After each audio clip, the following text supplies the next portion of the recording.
Sometimes in editing, you want to send a lower version just as a reference file for your client to see. In this case, you don't need to send such a high quality video that has a very large file size to it. Instead, we can create a much smaller preset and also include time code in the edit here, which makes it very easy to communicate with your client over the phone, for example, because they can tell you what time code they want the change to happen at. So to create a lower resolution preset, we can start from the 1080p as default. We can uncheck this to start editing, but we will also select this so that it holds the constraint of both of these. So let's click on the height. We'll call this 360, and then it defaults the width because we have this selected to 640. So it keeps the aspect ratio because we've selected this.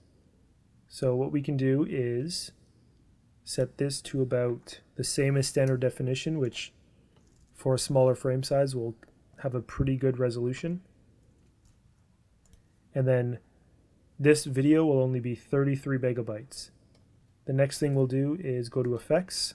Under effects, we can add a whole bunch of different things. We can actually add a color LUT right here in the export preset settings. So we can do cinematic, for example, day for night,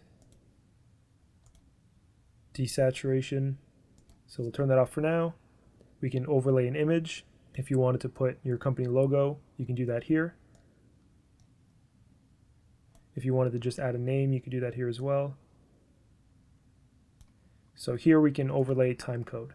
So time code, now that that's checked, shows up here. We can move it where we want, so let's just bring it down just a little bit. We can increase the size or lower it. We can mess around with the opacity. I normally just keep it around like that, move it down just a little bit. And this makes it really easy for the client to say, hey, at 16 seconds, I'm not crazy about that clip. Can you please remove it and replace it with something else? And based on that, you can know exactly where and what they're talking about. Okay, now that we have that all set up, let's go up to preset settings. We'll call this 360p at 8 megabits per second, and we'll call this client reference time code and save effects settings. Let's press OK.